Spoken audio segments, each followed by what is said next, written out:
voy a tener el honor de presentar a las integrantes del segundo panel Compliance en el sector público, donde la integridad deja de ser un discurso para convertirse en el eje de la ética y la gobernanza de las instituciones. Tenemos con nosotros en este panel a Carmen Beltrán.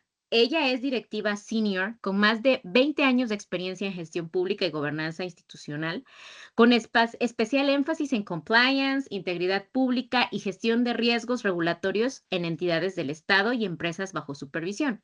Ella es abogada con maestría en finanzas y derecho corporativo y con una trayectoria consolidada en el diseño, implementación y fortalecimiento de sistemas de cumplimiento, marcos de seguridad y mecanismos de proyección de riesgos legales, ambientales y reputacionales.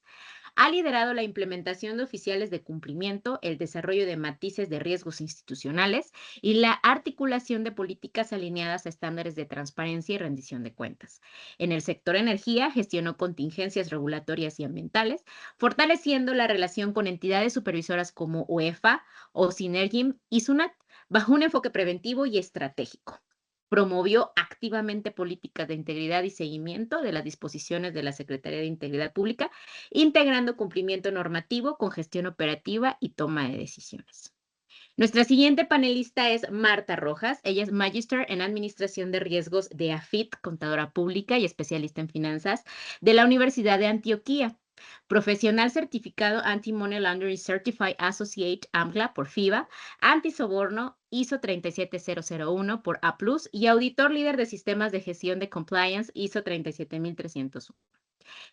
Consultora especializada con más de 15 años de experiencia en el diseño e implementación del sistema de gestión de riesgo de cumplimiento, riesgo en proyectos y riesgos estratégicos, ética empresarial, auditoría y control interno. Ella es docente y conferencista nacional e internacional y es miembro activo del Comité de Cumplimiento Empresarial colombiano. Tenemos a Mary Angélica Mantilla García, quien es abogada egresada de la Universidad Nacional de Colombia y especialista en instituciones jurídico-penales de la misma universidad, con magíster de la Universidad de Buenos Aires en Derecho y Economía.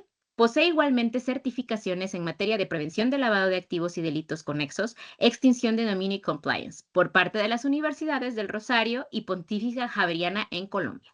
Durante 16 años estuvo vinculada a litigio y consultoría penal en reconocidas firmas de abogados. Durante el 2025 se desempeñó como consultora para la ONU en temas antilavado para la UNITAR y actualmente es docente en varias universidades reconocidas en el país en diversos programas y diplomados en compliance, y también realiza publicaciones regulares en medios de comunicación de la materia.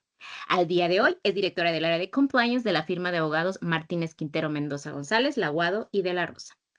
Francesca Carrington, ella es líder regional en transporte marítimo con una trayectoria de más de 35 años en la industria marítima. Se desempeña como subgerente de la región de Centroamérica y el Caribe en la división de servicio al cliente de COSCO Shipping Lines. Su experiencia está forjada en roles críticos que incluyen liderazgo estratégico y operativo de contenedores en mercados clave de Latinoamérica, experiencia técnica inicial en la zona libre de Colón en estiva y consolidación de carga. Primera vicepresidenta y directora de la Cámara Marítima de Panamá por 2 años consecutivos, atendiendo las comisiones de líneas navieras, deportes, gestión educativa y desarrollo. WINS Panama Women in Supply Chain es miembro activa en esta asociación y está enfocada en potenciar el rol de la mujer en la cadena de suministro. Es miembro de Panamá en WISTA, miembro pionera de la Women's International Shipping and Trading Association y es docente en la Universidad Marítima Internacional de Panamá. Adelante, chicas, el público es todo suyos y somos todo oídos. Hola, buenos días a todos. Para mí es un honor darle la cordial bienvenida a este panel del sector público en el marco del segundo Congreso Compliance Women International, en donde estamos con el tema del ADN del compliance. El compliance en el sector público ya no puede ser entendido únicamente como un marco de control o un requisito legal. Hoy, en un mundo interconectado y exigente, el cumplimiento normativo se convierte en un ecosistema de integridad capaz de transformar la relación entre el Estado y la ciudadanía, en el que el verdadero reto es convertir esos principios en cultura viva, en prácticas que atraviesan cada decisión, cada contrato y cada servicio público. El futuro del compliance ya no es solo una norma, sino es la innovación ética en el uso de tecnologías para prevenir riesgo, en la apertura de datos para empoderar al ciudadano y en la creación de instituciones que no solo brindan cuentas, sino que también inspiren confianza. El compliance público es, en esencia, un puente hacia la legitimidad democrática. Es la oportunidad de demostrar que el Estado puede ser un aliado confiable, transparente y eficiente. Y así también hacerle un llamado a los servidores públicos a ser guardianes de la integridad, arquitectos de la confianza y protagonistas de un nuevo pacto social. En este panel vamos a tener varios objetivos. Dentro de ellos vamos a encontrar visibilizar buenas prácticas y experiencias en la implementación de marcos de gobernanza en instituciones estatales. Así también reflexionar sobre el rol del compliance en la regulación, supervisión de las instituciones estatales igualmente. Y finalmente, generar propuestas que permitan al sector público aprovechar la innovación tecnológica sin perder de vista la integridad y la responsabilidad social. Voy a iniciar este panel con nuestra querida Mary Angélica, en la cual tengo la siguiente pregunta para ella. Mary, ¿cuál sería el propósito fundamental del compliance en el ámbito público y en qué se diferencia su alcance y aplicación de los programas de cumplimiento diseñados exclusivamente para el sector privado? Te escucho, Mary. Bueno, muy buenos días a todos, a todas. La verdad que es un honor hacer parte primero pues de este evento, siempre tan magnánimo, con tan alta concurrencia. Honro mucho que tengan el propósito de darse este tiempo. También pues he estado con ustedes en las horas previas y pues me ha parecido fascinante realmente lo que han abordado. Y además pues de estos saludos y siempre pues aplaudiendo estas iniciativas, yo creo que en punto de lo que me preguntas, Francesca, y aquí obviamente para esto pues estoy compartiendo simplemente como para tener unas guías para que empecemos a entender este compliance público que nace además en respuesta a esas críticas que en su momento hubo respecto a por qué el sector privado tenía que ser el llamado a suplir esos vacíos en la persecución de los esquemas de lavado de activos, de corrupción, y entonces, ¿dónde estaba el Estado más allá de lo reactivo, no? Entonces, un poco para darle balance a esos dos extremos de la corrupción, que es ese privado que propone, ese servidor público que acepta, o viceversa, ese servidor público que hace ese guiño, que es donde vienen todos estos temas de, al final, si estamos frente a una extorsión, y es un poco cambiar las condiciones de este caldo de cultivo de corrupción. Entonces, un poco también este sector privado que aceptaba esos guiños o que de entrada llegaba a una jurisdicción haciendo pagos. Y entonces, en esto que es una revolución de integridad, de paradigmas, obviamente los países de la región han suscrito las convenciones de la ONU contra la corrupción, la convención de OEA, la Convención Interamericana contra la Corrupción. Algunos países todavía en la región están accediendo a la OCDE y esto implica unas acciones contundentes también en punto de incorporar regímenes de responsabilidad penal de personas jurídicas. En Colombia, por ejemplo, no hemos llegado a ese estadio, estamos en un régimen de responsabilidad administrativa de personas jurídicas. Adicionalmente, estamos también pues cumpliendo con unas normativas que tienen que ver con todo lo que es la judicialización o sanción del soborno transnacional. Entonces, en este mundo hoy interconectado, que nos dice en esta teoría del caos, el aleteo de la corrupción en un país, lo que significa, y para eso esquemas como Odebrecht es realmente un ciclón, un terremoto, un tornado, una desestructuración de la institucionalidad en punto pues, de todos estos esquemas que se están generando de soborno y de corrupción, no los podemos ver como elementos aislados. Entonces, la literatura del compliance de manera muy pertinente empieza a hablar de este compliance público. Tú ya igual mencionaste, Francesca, algunas intenciones de lo que es este rubro de estudio. Entonces, aquí vemos cómo el sector privado un poco también asume esa posición de garante en respetar la integridad e institucionalidad.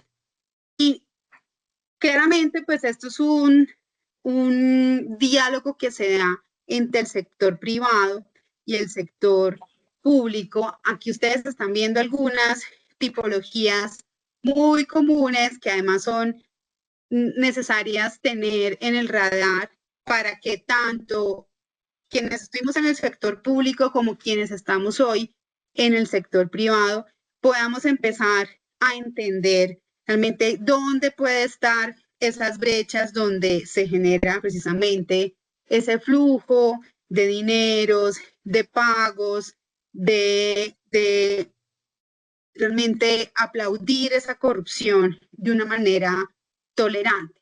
Entonces aquí vemos todo lo que tiene que ver con los sobornos que al final siempre están simulados en el sector privado, en el sector público, con los contratos inflados, todo lo que tiene que ver con estas políticas o más bien costumbres de speed money, que son estos pagos de agilización en la economía o más bien en el análisis económico del derecho. Hablamos precisamente de estos buscadores de rentas, el que se para en una oficina a prometer bajo esa speed money es que yo puedo realmente encontrarle un atajo para hacerle mucho más célere un trámite. Está toda la inclusión de nóminas paralelas, que es donde realmente se simula el flujo que se paga al sector privado, porque tengo tanto en una corporación privada, tengo un proveedor ficticio o tengo un colaborador dentro de mi nómina, pero lo que estoy haciendo es destinar recursos a una empresa, a un funcionario público o a su cónyuge o a un relacionado. Por eso la importancia de las debidas diligencias y ese beneficiario final, quien está realmente beneficiándose de la estructura, porque esto me puede estar llevando a que mi organización incorpora algunos conceptos y rubros que simulan pagos legítimos, pero lo que estamos viendo es que a través de esos conceptos se desvían, obviamente, recursos. Todo lo que tiene que ver con permisos y licencias irregulares y cómo soslayo realmente los requisitos, tanto en temas de contratación como en temas ambientales. Hoy por eso Colombia entiende en un concepto más amplio de corrupción, y esto para que lo tengan aquí nuestras colegas y participantes de la región y a nivel de derecho comparado, que hoy entendemos que en la corrupción no solamente se involucra el elemento sector público, Estado, gobierno, sino también cómo coadyuva y también se reprocha a ese privado que está precisamente alimentando esas dinámicas de corrupción. Y hoy entendemos incluso que el lavado de activos es un acto de corrupción, porque me está además corrompiendo lo que es la integridad de la fe pública, los estados contables, los delitos ambientales en Colombia, muy asociados a esquemas de concesión de licencias irregulares, se entienden también como actos de corrupción. Entonces aquí es donde empezamos a entender por qué finalmente la corrupción empiezan a tenerse en cuenta algunas conductas que van más allá de los sobornos o el cohecho por dar a ofrecer, el cohecho impropio o el cohecho propio. Tráfico de influencias, que seguramente en varios regímenes para ustedes ya es pues un tipo autónomo. Aquí está totalmente, digamos, en Colombia también sancionado penalmente. Todo lo que tiene que ver con captura de programas sociales es altamente atractivo las donaciones, las participaciones, porque eso me da de entrada un velo de estoy haciendo algo bueno, pero al final lo que está ocurriendo es que estoy favoreciendo y además pues esto confluyen muchas veces las mismas tipologías y las alertas. Entonces, los programas sociales siempre son un muy buen vehículo para desviar también bajo el velo de una filantropía, pues conductas que tienen que ver con la corrupción. Y aquí ustedes encuentran en este listado, pues algunas otras alertas que hay que empezar a revisar desde el sector privado, cómo se está comportando y por eso también hoy nos piden los programas de transparencia que incorporemos pautas muy claras de ya entendí por qué había como un taponcito en la cámara. Pautas muy claras de cómo realmente me relaciono con el sector público, es lo que es, pues se llama el cabildeo, y adicionalmente también si voy a ser transparente en abrir los libros de todo aquello que tiene que ver con esa relación con el sector público. Y entonces aquí, pues obviamente la idea es que nos llevemos unas enseñanzas dentro de lo que le corresponde al sector privado, pero empezar a entender quiénes estuvimos, están o volveremos eventualmente a estar en el sector público, que hay unas diferencias y que si bien en el sector privado, pues habían, digamos que unos riesgos de contaminación de capital, sancionatorios, pero incluso hasta una extinción de dominio, realmente el compliance en el sector público tiene unos fines mucho más loables porque eso tiene que ver con, y usted lo veía en la primera gráfica, con tener confianza en las instituciones. Hoy estamos atendiendo también yo creo que un fracaso de la lucha contra la corrupción a nivel mundial. No es buena la estadística del último informe que entrega Transparencia Internacional. De eso también van a hablar acá mis copanelistas. Y todo esto, pues obviamente nos está diciendo, Estado, usted tiene que también poner el ojo en cómo realmente en el compliance público tiene realmente medidas que puedan defender esa institucionalidad. Entonces, aquí ustedes están viendo un paralelo. Tenemos obviamente desde el sector privado, pues unos intereses mucho más próximos, los beneficiarios finales, los accionistas que tienen que también ser revisados en punto de procesos de debida diligencia en su vinculación, sobre todo para que no estén articulados con ese sector público.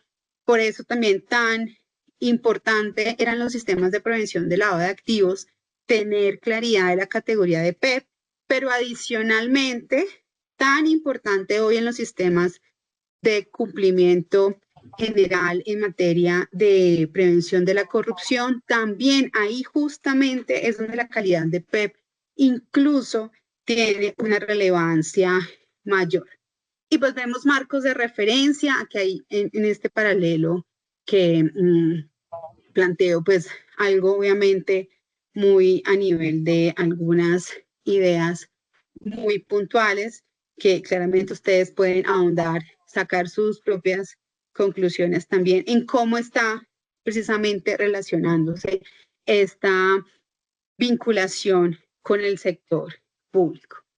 Y algunas de las herramientas que yo creo pueden explorar los sectores diferentes en lo privado, minería, infraestructura, sobre todo que tiene esa aproximación al sector público es, hoy hablamos de una matriz de riesgos, matrices integrales de riesgos, pero también, ya que hay unos elementos que además tienen que ver con sostenibilidad, tienen que ver con esa tendencia hoy también que se está construyendo en el compliance, que es el compliance laboral, y es como yo miro también funciones de mis colaboradores, qué facultades tienen en la disposición de recursos, en las autorizaciones, en si tienen controles difusos o si tienen un control concentrado donde ellos mismos disponen y deciden.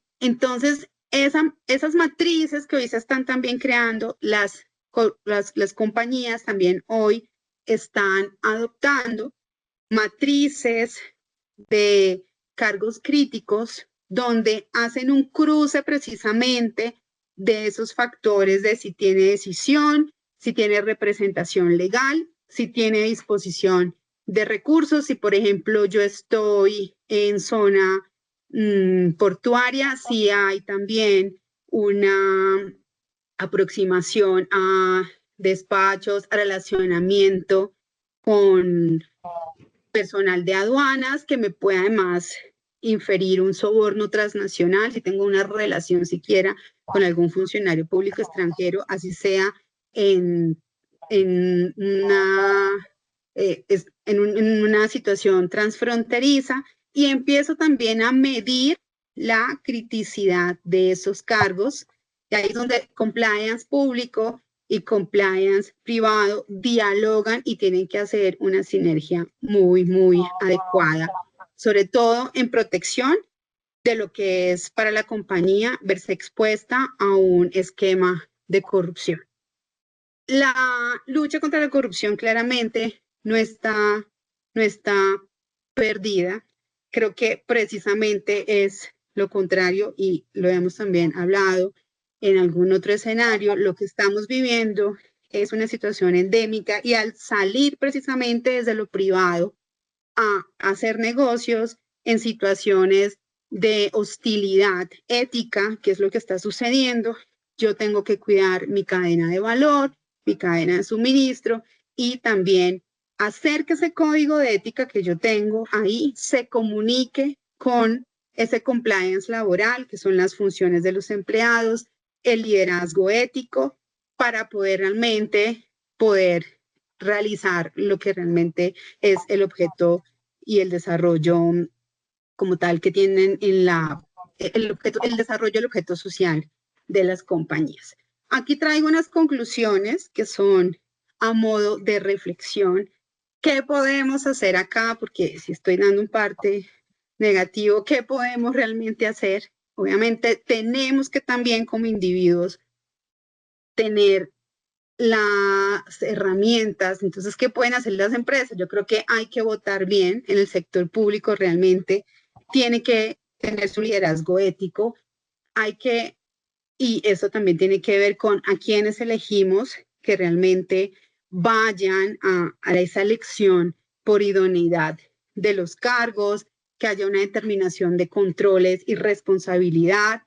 Y sobre todo para quienes estuvimos en el sector público, estamos o eventualmente vamos a volver a estar, entender que no hay jerarquías en el ejercicio del servicio público, que siempre se está a disposición del colectivo, que es realmente un privilegio ser materializador de políticas públicas.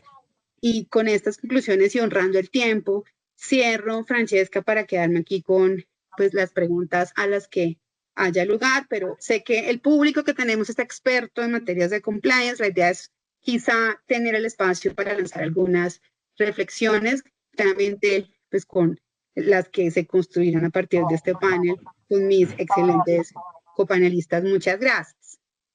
Gracias a ti, Mary.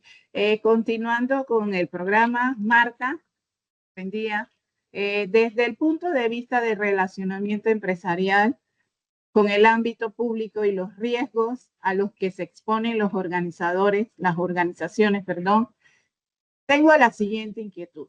¿Qué complejidad específica enfrenta un contratista en la contratación pública y qué medidas estructurales y operativas son necesarias para superarla y asegurar la sostenibilidad del sistema de cumplimiento? Adelante. Bueno, muchísimas gracias, Francesca, a Mary, por ser mi predecesora. Bueno, la idea es darles un poquito, digamos que esa visión, no desde solamente quien está y trabaja desde lo público y quien aplica las medidas de control bajo el esquema normativo, sino de quien tiene relacionamiento, porque como lo decía María Angélica ahorita, se requieren las dos partes para que se configuren los actos indebidos. Entonces aquí de pronto les voy a esbozar un poquito esas condiciones que finalmente enfrenta el contratista, ¿cierto? Esa entidad que tiene relacionamiento directo con la entidad pública y digamos que algunos puntos importantes a tener en cuenta. Primero, las presiones comerciales y la cultura del resultado a corto plazo, que es algo que enfrentamos en todas las organizaciones privadas. Se prima y creo que es uno de los enfrentamientos más fuertes que tenemos el compliance con comercial y es que sí queremos hacer negocios, pero queremos hacer negocios en el marco de la seguridad, la integridad, la honestidad, ¿cierto? No nos interesan negocios por fuera de esos marcos. Y en ese punto es fundamental establecer, que también lo tocó María Angélica, parece que hubiéramos preparado juntas la presentación, es del tono de la alta dirección. Eso es fundamental. ¿Por qué? Porque como se comporte esa alta dirección, finalmente se permea al resto y no importa que yo tenga unas declaraciones muy lindas, ¿cierto? Y unas políticas muy bien estructuradas, la mejor política de ética y cumplimiento la tenía Odebrecht y ya sabemos qué pasó, es linda, búsquenla, búsquenla porque seriamente les servirá para entender cuando, como decía un jefe mío, el digamos que el audio no cuadra con el video. Es decir, yo declaro públicamente unas situaciones, pero por detrás cierro la puerta y digo hay que cumplir como sea. Y la gente lee ese como sea como una admisión de situaciones indebidas. O sea, no importa lo que tengas que hacer porque tenemos que cumplir un presupuesto. Entonces es importante cuidar ese tono y cuidar esa formación porque ahí hay otro punto importante. Dentro de la estructuración hay una gran cantidad de paradigmas que vimos al interior de las organizaciones donde la gente no sabe qué es corrupción, ¿cierto? No sabe que si tú ofreces algo, que si tú permites algo, que si tú le compensas, no importa, como vamos a tener este contrato, me dijeron que simplemente hiciera una contratación de X persona, igual ese perfil lo necesitamos, pero eso es una forma de permitir que se gesten situaciones corruptas en la organización y eso depende mucho de la formación que tengamos. Y esto suena muy charro porque es formación ética, formación en entender qué es lo que permitimos como organización y qué no permitimos. Y esto es aparte de lo que es legal. Es que la ética no siempre está estructurada dentro de la legalidad. Hay cosas que no son éticas, pero son legales. Y por eso yo tengo que delimitar mi actuación y establecer códigos de conducta organizacionales que indiquen, digamos, que cuál va a ser esas estructuras y esos permisos que vamos a tener y cómo los vamos a manejar. Y la identificación de brechas es, digamos que lograr que todos tengamos una misma digamos que un mismo componente de evaluación, porque en muchas ocasiones, ¿qué pasa? Yo soy más laxo. Si yo les pregunto a ustedes, por ejemplo, con las apuestas. Entonces, ¿tú cuánto estás dispuesto a apostar? Si me preguntan a mí, yo no apuesto. O sea, yo tengo cero nivel de exposición a riesgo para apostar. Me duele mucho apostar, pero es una condición mía. Y eso mismo pasa en todas las organizaciones. Las personas tenemos laxitudes y percepciones y apetitos diferentes al riesgo, por ende hay gente que es más arriesgada a ciertas condiciones y dice por detrás, eso no se van a dar cuenta. ¿Quién se va a dar cuenta que este señor es familiar del que nos ayudó con el contrato? ¿Sí? Entonces, eso es importante trabajarlo, la identificación de brechas y la normalización de esas condiciones éticas y de permisos que tiene la organización. Lo otro es identificar la interacción frecuente con funcionarios y el riesgo de conflicto de interés. Nosotros siempre estamos pensando en condicionamientos de conflicto de interés muy asociados a temas o de relacionamientos directos, no sé, esposos, esposas, familiares, pero nunca hacemos una evaluación con relación a amistades. Y nosotros podemos decir, hay gente que quiere más los amigos que la familia. Y entonces en esa condición, ¿yo cómo voy a hacer una identificación de conflictos de interés? O cuando, digamos que se vuelven, no sé, todos tenemos unas condiciones de historia. Entonces mi compañero del colegio hoy es una persona importante dentro del gobierno y me llama dentro de la confianza a decirme hay un contrato súper bueno, pero ya sabes cómo tenemos que operar. Entonces, reunámonos a un cafecito, ¿sí? Dentro de ese ejercicio, entonces, ¿cómo yo admito como organización las reuniones con funcionarios públicos? Eso debe estar regulado entre las organizaciones, deben establecerse políticas claras sobre regalos, atenciones. Estas son medidas que nos traen los programas de transparencia y ética empresarial y los programas de transparencia y ética pública, y son medidas muy poco aceptadas, ¿cierto? La gente que dice, no me lo mandes a la oficina, mándamelo a mi casa porque aquí no me permiten hacerlo. Son conductas, acuérdate que siempre vamos a trabajar con personas y las personas tenemos condiciones complejas, y pues en cierto sentido decir, pero ¿qué importa? Siempre me han mandado lanchetica o siempre me han mandado el vinito o siempre me han mandado la botellita de whisky, o qué importa que me inviten a comer al restaurante más top de la ciudad, ¿cierto?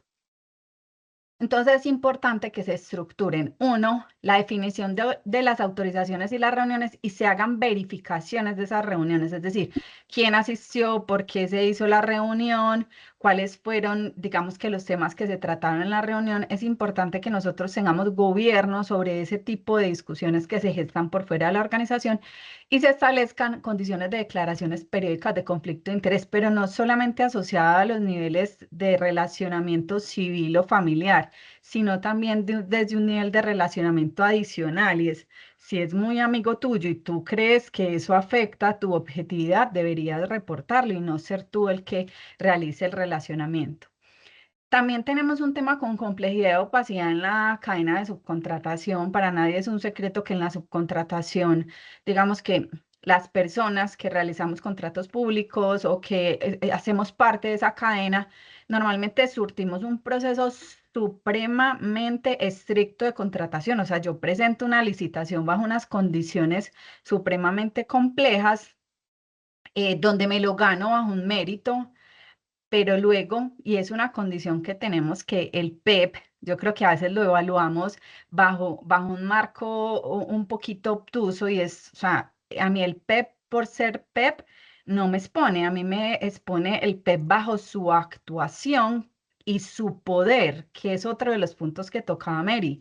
Es que el PEP es peligroso no porque sea un funcionario, sino porque tiene poder, tiene capacidad de decidir. Entonces nosotros como contratistas estatales nos vemos abocados a subcontratar muchas de las cosas que no hacemos, y en esas subcontrataciones, siempre lo diré, podemos ser utilizados como un bypass de corrupción, y tenemos que estar pendientes y vigilantes de esos porque es una condición, digamos, que ya está demostrada que se realiza. Entonces, yo no puedo otorgarle el contrato a la empresa de mi familia, pero yo a través de un subcontratista le digo, te lo otorgo a ti y tú subcontratas a la empresa de mi familia. Entonces, ahí es donde el PEP cobra relevancia. El PEP, en un post hace poquito decían como que todos creemos que tenemos que rechazar el PEP. No, no, es que no se trata de excluir, se trata de que hagas un análisis y eso te puede enfrentar a un riesgo de corrupción y establezca las medidas necesarias para evitarlo, porque eso se trata el compliance, ¿cierto? No de cerrar y tirar el portazo, que a veces a eso, digamos que nos abocan, y cuando dicen, es que ustedes terminan siendo, no son pro negocio, siempre ponen el palito en la rueda, cosas como de ese estilo, que son muy tristes para uno, pero que también nos corresponde hacer todo el proceso de enseñanza. Entonces yo tengo que hacer una revisión. Ese que voy a subcontratar, y por eso las contrataciones con lo público deben estar delimitadas, y yo tengo que saber todo el dinero que llega a mi organización, que es privada, pero que viene de lo público, cómo se utilizó, y yo debo poder dar cuenta de eso para saber dentro de ese contrato yo a quién subcontraté y si ese subcontratista tiene relación con alguien de poder de esa organización que me contrató. Entonces, la debida diligencia de subcontratistas es fundamental, pero orientada a eso, o sea, no que a veces decimos la diligencia, revisen listas. Señores, la revisión de listas no es de diligencia, yo no me voy a cansar, yo soy docente, no me voy a cansar de repetírselo. La debida diligencia es un análisis de la transacción, es un análisis de ese resultado que hay, porque a veces no te sale nada, o sea, está limpio. Entonces, porque salió limpio no tiene ningún tipo de riesgo. Claro que sí, no sale nada, pero resulta que ese señor que me contrató a mí es el esposo de uno de los subcontratistas, pues obviamente que ahí va a haber una condición compleja. Entonces, uno esa debida diligencia. 2, cláusulas contractuales de compliance obligatorio, es decir, que en el marco donde yo evidencio una situación de esas se está materializando, yo pueda desligarme del subcontrato sin apelación a cláusulas penales o sancionatorias. Y la auditoría de subcontratos.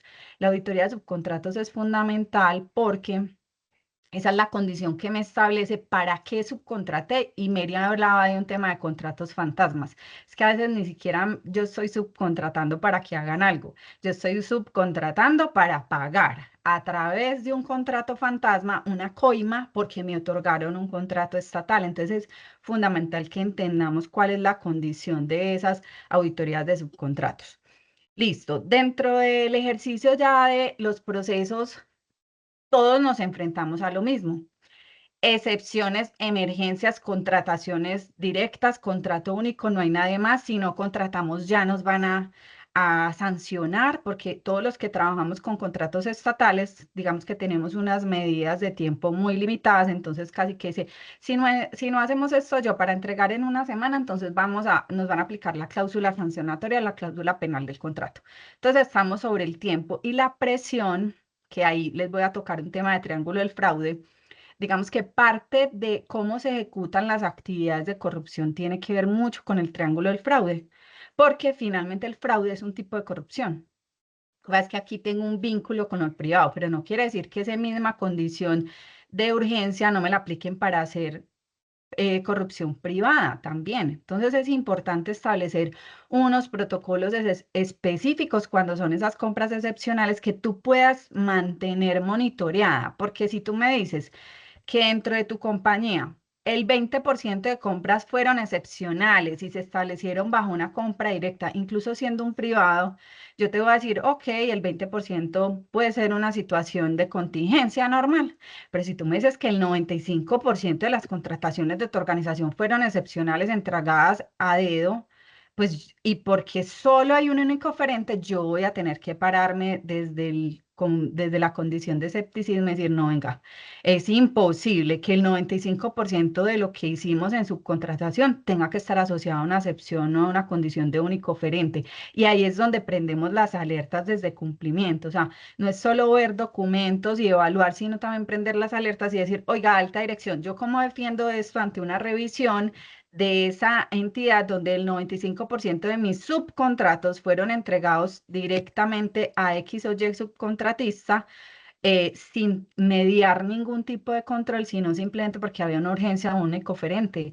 Esto no es una cosa normal, porque nos corresponde notificar. Acuérdense que es importante la comunicación dentro de nuestro ejercicio. Y las auditorías específicas a esas compras directas, porque ahí vuelve y ocurre lo mismo. Contratos fantasmas, ¿cierto? Pagos de coimas a través de supuestos subcontratistas, que es muy normal. Aquí me voy a adelantar como algunas recomendaciones, digamos que asociadas pues, qué hacemos y cómo nos podemos blindar en cierto sentido, qué buenas prácticas podemos aplicar cuando tenemos relacionamiento con lo público, porque necesariamente y tristemente es una exposición mayor para los sistemas de compliance, y es básicamente a estructurar y priorizar un mapa específico de contratación pública, licitaciones, adjudicaciones, órdenes de cambio, excepciones, adiciones a los contratos, porque es importante evaluarlo a la luz del riesgo que nos representa como organización y esas medidas adicionales al resto de negocio a las que yo me debo enfrentar y con las cuales debo estructurar unos controles muy, muy apropiados y muy personalizados para ese tipo de riesgos. Exigir debidas diligencias ampliadas a subcontratistas, socios, agentes y obtener la información de beneficiarios finales. Mire, es una de las condiciones más complejas y gracias a Dios en Latinoamérica se gestó ya hace más o menos 3 años, vienen gestándose todos los procesos para que haya una base de datos de beneficiarios finales que el Estado pueda administrar. Y nosotros hace poquito hicimos desde el Comité de Cumplimiento la petición a la superintendencia de, venga, ¿por qué no nos registramos como oficiales de cumplimiento y nos dan acceso a esa base de datos para no seguir peleando con las organizaciones que no quieren entregar esa información y no la entregan por X condiciones, ¿cierto? Por miedo, porque Colombia parándonos desde este punto de vista, porque Colombia es un país de alto riesgo y lo entendemos, porque no conocen ni siquiera quiénes son sus beneficiarios finales, porque hay una estructura de propiedad demasiado, digamos que congestionada, es decir, son empresas de diferentes lugares del mundo, donde cotizan en bolsa en algún momento, entonces tú a alguien que cotiza en bolsa, ¿cómo le defines un beneficiario final si eso puede cambiar cada hora? ¿Cierto? Que también hay limitaciones sobre eso. Entonces es importante establecer esa identificación y ese análisis sobre beneficiario final, sobre el tipo de organización con la que estoy vinculando, sobre si estoy, digamos que enfrentándome a un beneficiario final PEP o familiar de un PEP, porque recuerdes que ellos no actúan en nombre propio, sino a través de familiares, amigos, que es aún más difícil de ubicar, amigos, familiares. Y cónyuges y las jurisdicciones de alto riesgo, que también es importante establecer. Ahorita Carmen les va a hablar un poquito del índice de percepción de corrupción y es importante tener en cuenta porque eso hace parte fundamental de nuestro análisis, pues no es lo mismo que yo vaya a hacer una transacción en Colombia o en Venezuela o si la voy a hacer en Corea del Norte, o sea, ¿dónde voy a tener una mayor exposición a riesgo y bajo eso qué medidas puedo tomar?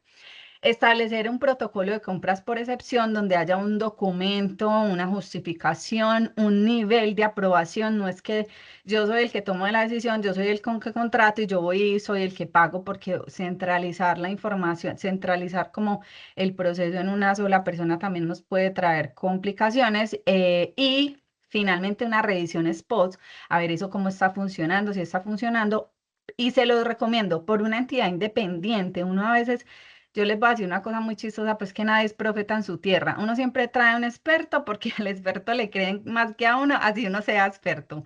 Pero es importante que una persona, digamos, que venga y mire con otros ojos esa condición que hay en la organización y determine para que después de que usted hizo su evaluación, llegue alguien y diga, venga, esto no está funcionando, aquí no están los niveles de aprobación. La persona que aprueba es el mejor amigo, porque en las empresas también se dan conflictos de intereses de ese tipo. Es el mejor amigo, el que siempre está subcontratando, se dan las condiciones donde todas las aprobaciones son por la misma persona y todas las excepciones son del mismo proceso. ¿Por qué son del mismo proceso? Y yo creo que es importante que alguien afuera también venga y nos diga ese tipo de cosas porque seguramente cuando son compañeros del oficial de cumplimientos va a decir, ay, no, es que tú sabías que eso era así, ustedes saben que ellos son muy amigos, pero ahí no pasa nada, ¿no? No, que venga y lo diga a alguien externo que yo creo que tiene más validez.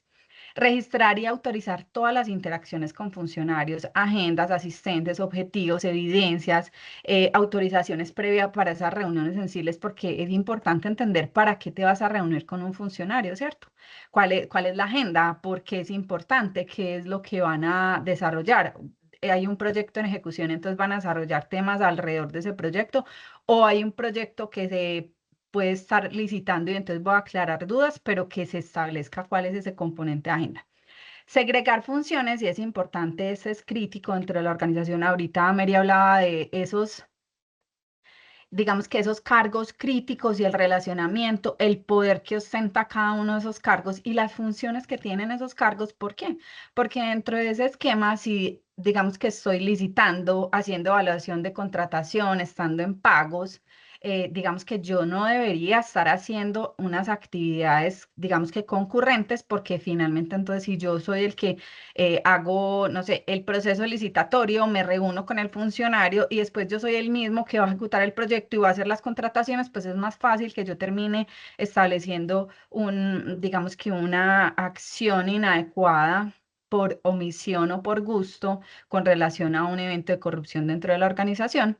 Y en la medida de lo posible, rotar los equipos. Yo soy amante de rotar los equipos. Esto tiene que ver muchísimo con que cuando una persona se especializa, para uno es muy cómodo como organización, ¿cierto? Sabe qué tiene que hacer, cuándo lo tiene que hacer, no le tienen que hacer mucho seguimiento porque ya es experto en eso. Pero la expertise, y ustedes lo pueden ver en los casos de fraude y de corrupción más grandes que hay en el mundo, lo hicieron personas expertas. ¿Por qué? Porque cuando usted se vuelve experto, usted entiende cuáles son las brechas dentro del proceso y esas brechas las puede aprovechar para cerrarlas o las puede aprovechar para obtener un beneficio propio.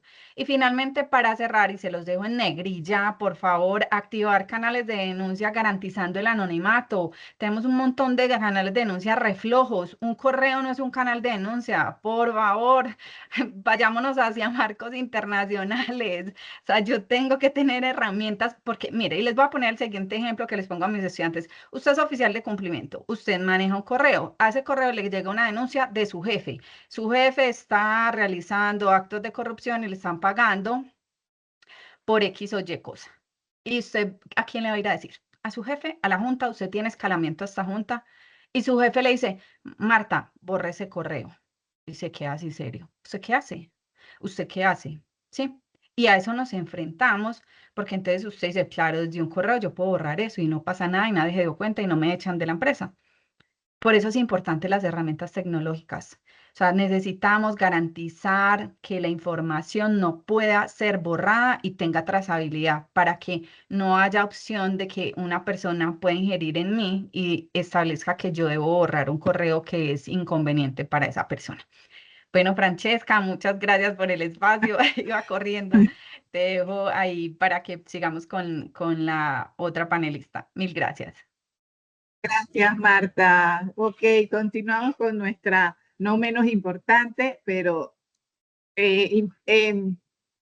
importante hablar con Carmen en estos momentos. El tema de la integridad pública no escapa a los problemas de la función pública. Carmen, bienvenida. Gracias por tu paciencia y tu turno. ¿Cuál es el propósito fundamental del compliance en el ámbito público y en qué se diferencia su alcance y su aplicación de los programas de cumplimiento ya diseñados que son exclusivamente para el sector privado? Adelante, Carmen. Muchas gracias, Francesca. Marta, si me ayudas, por favor, para poder compartir mi presentación. Claro que sí, ya. Gracias.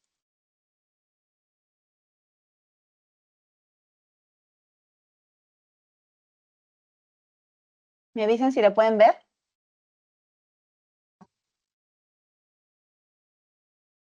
Aún no.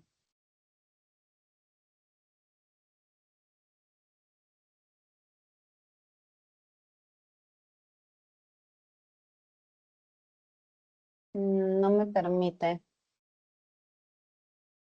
Francesca, no sé si te la comparto para que me puedas ayudar porque no sé por qué razón no la puedo compartir. ¿Y la compartes en el grupo? Sí, ahorita la comparto, por favor. Gracias. Bueno, mientras me ayudan con justamente lo que terminaba Marta, los aspectos tecnológicos que nos tienen que ayudar en el desarrollo del compliance, primero agradecer la invitación. He sido precedida por mis dos colegas colombianas.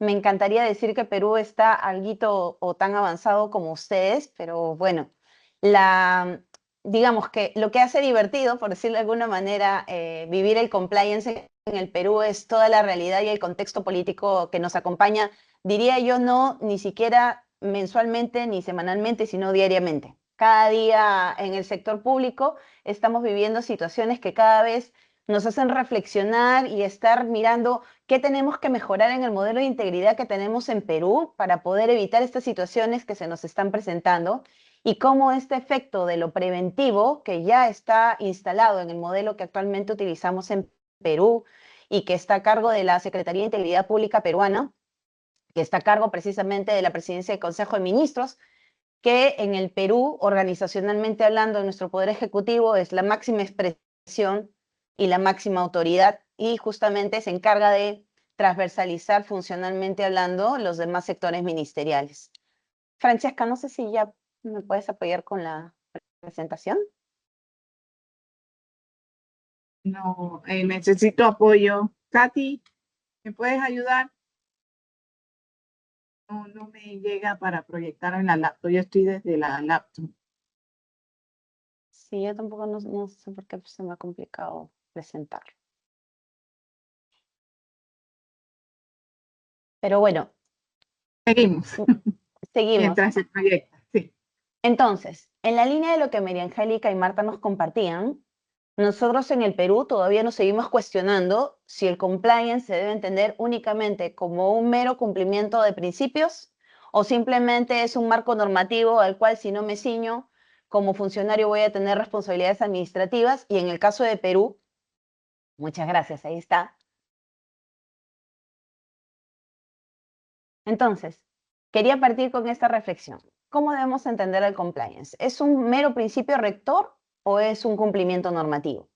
Y en el caso del Perú, justamente esa dicotomía de cómo analizarlo nos ha llevado a situaciones que a veces nos llevan a extremos. En algunas entidades públicas, como bien decía María Angélica y Marta, la posición de la alta dirección conllevó a que la integridad, que es así como lo hemos llamado en Perú, no compliance público, haya tenido un camino sostenido y muchas de las entidades hayan podido lograr insertar el concepto de integridad no solamente como un principio rector, no solamente como un marco normativo, sino que además está insertado en su propia cultura. Entonces ustedes me dirán, Carmen, ¿y en qué entidades públicas de Perú está ocurriendo eso? Si bien todavía no son un número alto, en aquellas que sí se ha logrado ello, se ha podido hacer un avance, sobre todo en lo que Marta hacía mucho énfasis, el tema de las contrataciones públicas. En el tema de las contrataciones públicas, que es un mal endémico en muchos de los países, en el caso particular de Perú, el año pasado hemos pasado por una modificatoria muy importante y sobre la cual les voy a hablar más adelante. La siguiente, por favor. Entonces, como Marta les adelantaba, yo les he traído algo de data para que más o menos entiendan el contexto en el cual el compliance público en el caso de Perú se está moviendo. Entonces, Proética, que es una ONG que está alineada a Transparencia Internacional, que todos bastante bien nos conocemos y que nos mide la corrupción a nivel internacional, en el caso particular de Perú para el año 2025, ya nos advirtió que tenemos 3 males endémicos o problemas en el país. En primer lugar está la corrupción, luego sigue la inseguridad y en tercer lugar está la delincuencia. Y si ustedes se fijan en el contexto social que tenemos hoy en nuestro país, esos 3 problemas reflejan los cambios a nivel político que hemos ido viviendo, tanto en la participación de nuestro poder legislativo a través de las decisiones de Congreso, como en los cambios presidenciales que hemos estado teniendo en menos de 2 años, ¿no? En el caso de Perú, como somos tan creativos, han surgido muchísimos memes diciendo en 10 años tengo 10 presidentes, ahora que los chicos estudien cómo es que van a hacer historia del Perú, ahí vamos a tener un desafío.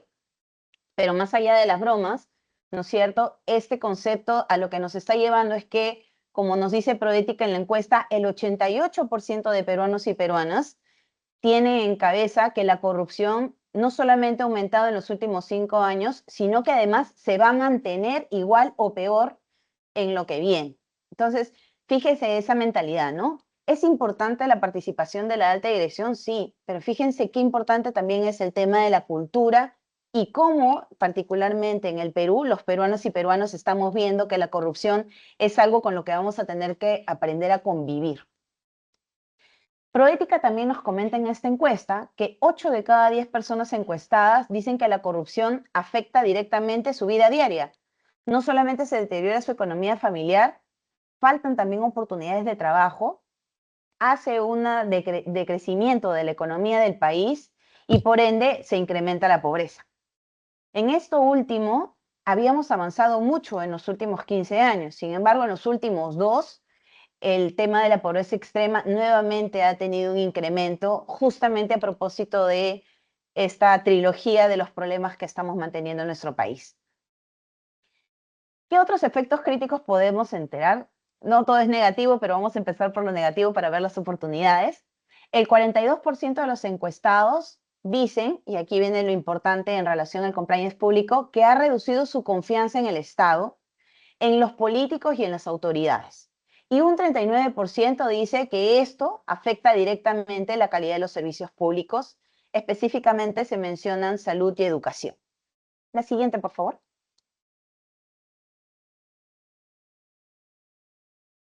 Entonces, ¿qué le está ocurriendo a los peruanos y peruanas el día de hoy? Hay un grave deterioro de la confianza institucional.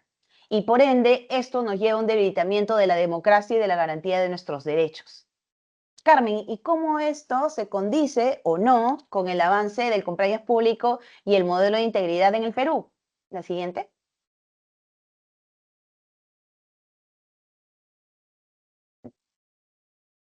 Entonces, ya hemos visto la parte negativa, estos datos gruesos, ¿no es cierto?, en donde Proética nos dice, oye, el problema se centra en la falta de confianza, ¿no es cierto? Y ya María Angélica y Marta nos hablaban que justamente el modelo de compliance lo que requiere es confianza de ambas partes, tanto del funcionario público que está del otro lado, ¿no es cierto?, de la acera, como del privado, que es el que o va a prestar servicios al Estado o se tiene que relacionar con el Estado a través de procedimientos o a través de contratos. Entonces, podemos concluir a propósito de lo que estamos viendo hasta ahora, que el tema de la integridad pública no va a escapar a los problemas de la función pública. Entonces, mientras en nuestros países todavía tengamos problemas en cuanto a la alta rotación del personal, en cuanto a la meritocracia, en cuanto a cuáles son los perfiles de puestos sobre los cuales yo voy a definir qué funcionario va a estar del otro lado, ¿no es cierto?, liderando, impulsando, implementando los procedimientos administrativos o las relaciones contractuales con el privado, pues finalmente el tema de integridad pública todavía va a ser un desafío sobre el cual vamos a tener que caminar. Entonces, Carmen, ¿no se puede aplicar integridad pública? Por supuesto que sí se puede. Y justamente en eso que es un desafío, que son las personas, también está la oportunidad. La siguiente. Entonces, ¿necesitamos a personas probas? Sí, necesitamos personas con valores y principios, sí, porque si no la integridad no va a caminar. Pero lo cierto es de que yo puedo tener un perfil de un funcionario que es súper íntegro, ¿no es cierto?, que se condice con los valores de la entidad pública, pero sin embargo, cuando él recurre a su entidad y le dice, necesito hacer la difusión, necesito hacer el fortalecimiento de capacidades del personal sobre el tema de integridad pública, para esa partida presupuestal no tenemos recursos. Fíjate que de repente en mayo, que es la fecha en donde en el Perú negociamos todas las entidades públicas el presupuesto para el año siguiente, pregúntanos en mayo, si es que estoy en septiembre, ya perdí, voy a tener que esperar hasta el próximo año, ¿no es cierto? Pregúntanos en mayo si es que te vamos a poder otorgar recursos. Y ahí la Secretaría de Integridad Pública del Perú ya ha tomado cartas en el asunto y lo que ha dicho las entidades es, oigan, no se trata de que nos limiten a las normas presupuestales, también tienen que tener dentro de su mirada estratégica como entidad pública que la participación de la integridad pública es un elemento transversal a todos los objetivos de la entidad. Y entonces, por eso es que les digo que compliance o integridad sin recursos se va a convertir solo en un discurso. La siguiente. Entonces, ya entrando al tema sobre el cual Francesca nos hacía la pregunta, ¿no es cierto? En el caso del compliance público, ya como María Angélica y Marta nos han adelantado bastante bien, tenemos que mirar la prevención de actos de corrupción y los conflictos de interés, tenemos que buscar fortalecer la cultura ética en la administración pública, que particularmente con lo que les he adelantado, en el caso particular de Perú es uno de los grandes desafíos que tenemos, y garantizar el uso eficiente y transparente de los recursos públicos. Entonces, todo esto condensado, lo que va a permitirnos es mejorar la confianza tanto de los administrados, los que administramos la función pública, como aquellos a quienes administramos, que son finalmente los ciudadanos. Si yo no comienzo a comportarme desde una mirada ética como persona, y luego implementando la integridad pública en la entidad en la que soy parte, pues muy difícilmente ese administrado podrá confiar en mí. De hecho, les doy un elemento adicional más sobre la confianza del administrado hacia la administración pública. Ahora que en el Perú nos encontramos en elecciones, han hecho una encuesta reciente, una empresa de marketing muy reputada aquí en el país, y una de las preguntas que les hacía a las personas, a los ciudadanos de a pie es, oiga, ¿y usted por quién va a votar? ¿No? Tenemos 33 candidatos a la presidencia, no sé si están enterados.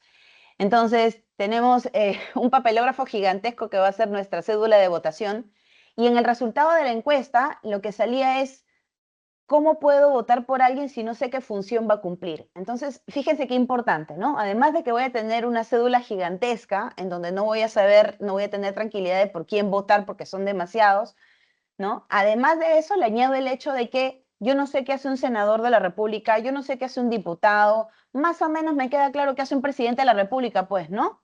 Pero respecto a los congresistas, respecto a veces hasta de los gobiernos locales, el ciudadano no tiene claridad en las funciones. Entonces, si no sé qué cosa haces, ¿cómo es que podría votar por ti? Y lo otro que salía a propósito de la confianza en esta encuesta es que esa dura realidad de que al ciudadano no le importa o no sabe qué cosa hace el funcionario público, nos lleva a situaciones como las de hoy, en que estamos con un problema de abastecimiento de gas, ¿no es cierto? Y ustedes entrevistan a los taxistas que dependen del gas para poder trabajar, y ellos dicen, sí, pues el Estado que no me comprende, ese ministro tiene que sacarlo. O los congresistas o los que están postulando a la presidencia dicen, sí, no vamos a darles la validación a este nuevo gabinete de ministros porque no están cumpliendo con sus funciones.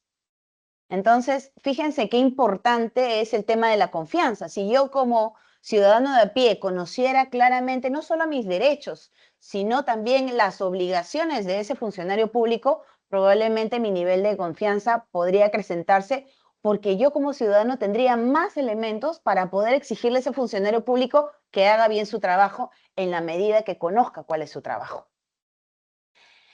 Entonces, en el compliance público, todo está regulado en relación, ¿no es cierto?, al sector público, hemos hablado de la administración pública, hemos hablado de los recursos públicos, pero este concepto, como ya mencionaba María Angélica y Marta, no nace del ámbito público, sino del privado. Entonces, ¿hay algunas diferencias? Evidentemente que sí. La finalidad, claramente, en el sector público, los recursos públicos van a ser mandatorios. En el caso del sector privado, estamos hablando de las necesidades propias de cada organización. Respecto del marco normativo y obligaciones, como les mencionaba al inicio, en el caso de Perú, todo el tema de la lógica del compliance nació a propósito de una ley con visos claramente de derecho penal, que es la ley 3424. Entonces, todo el mundo del compliance en el Perú nació por el temor de, uy, me van a procesar, voy a tener un delito. Entonces, más que prevención, se vio un tema de voy a actuar rápidamente para evitar incurrir en un delito penal. Ya estamos transformando esa mirada, ya se está viendo una lógica de prevención, como les voy a mencionar más adelante, pero así nació aquí en nuestro país, ¿no? Respecto a la naturaleza de los recursos y la responsabilidad, en el ámbito privado dependerá de la lógica de cada organización y en el caso del sector público manejamos recursos públicos y por ende tenemos responsabilidad administrativa desde la lógica de la entidad pública, pero podríamos llegar también a responsabilidad civil y penal dependiendo si la Contraloría a través de sus órganos de control institucional hacen informes y determinan ese nivel de responsabilidades. Y otra diferencia importante respecto a cómo se ejerce el compliance en lo público y lo privado está respecto al alcance institucional. En el caso de las entidades públicas, nosotros tenemos un órgano rector, que es la Secretaría de Integridad Pública, como ya se les había mencionado. Y en el caso de los privados, va a depender si es que son una sucursal, si es que forman parte de alguna holding, y también cómo es que implementan las prácticas internacionales que al día de hoy tenemos, ¿no? En el caso del internacional para el sector público, a diferencia de Colombia, que ya está adherido a la OECD, Perú todavía está en proceso de adhesión y dentro de este análisis que nos viene haciendo la OECD como país, todavía en el tema de integridad pública hemos dado pasos muy importantes, pero todavía tenemos algunos vacíos que cubrir. La siguiente, por favor. Entonces, ya aterrizando a lo que hace la Secretaría de Integridad Pública y la integridad pública en el país, la integridad, la transparencia y la correcta administración de recursos son lo que componen una definición amplia de lo que denominaríamos integridad pública.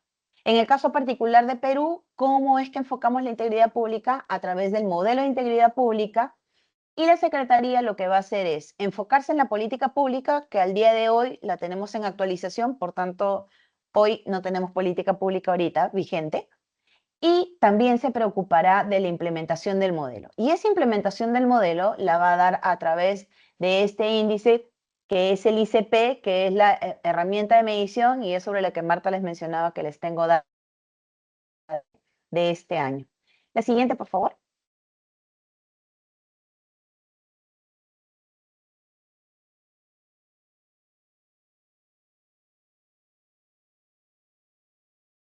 Entonces, justamente el índice de corrupción que es aquí, ¿no es cierto? Tiene dos lecturas. Sí, qué bueno que empezamos con la positiva.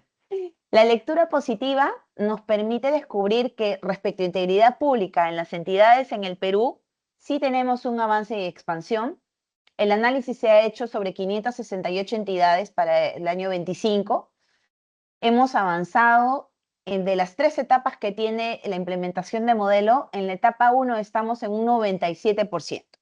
Eso es un súper avance. ¿Y por qué? Porque al año 24 nuestros números eran mucho más bajos y eso respondía a que las directivas sobre las cuales se sustentaba la implementación del modelo nos exigían algunos cambios a nivel organizacional en donde la entidad pública lamentablemente no tenía un único control, sino que dependía de otra entidad pública para poder modificar sus documentos de gestión. Entonces, frente a eso que identificó la Secretaría de Integridad Pública, consideró pertinente sacar una directiva donde flexibilizó el tema organizacional y ya permitió que más entidades públicas en el año 25 pudieran cumplir con esta primera etapa. Se brindó mucha asistencia técnica, ahí tienen el número, más de 6.000, ¿no es cierto? Pero regresamos a lo mismo, al tema de las personas. Yo puedo dar capacitación y de pronto la alta rotación hace que a la persona que capacité hace 2 meses ya no esté en esa entidad. ¿Podría estar en otra? Sí, pero también podría haber salido del Estado. Entonces esa alta rotación a veces perjudica que estas asistencias técnicas tengan el impacto que esperamos, ¿no? Y 201 entidades al día de hoy, en el año 25, perdón, ya estaban aptas para pasar a las etapas 2 y 3, en donde las exigencias del modelo son mucho más altas. Esta es la lectura positiva, como decía, y la siguiente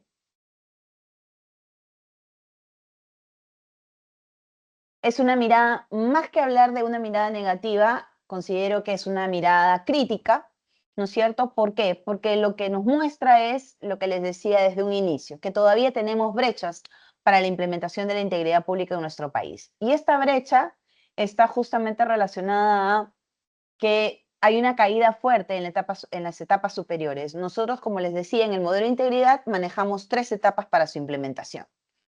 Un cuello de botella en ese tránsito entre una etapa y otra. Entonces, les ponía el ejemplo de que en tema organizacional, por ejemplo, nos exigían a todas las entidades contar con una oficialía de cumplimiento.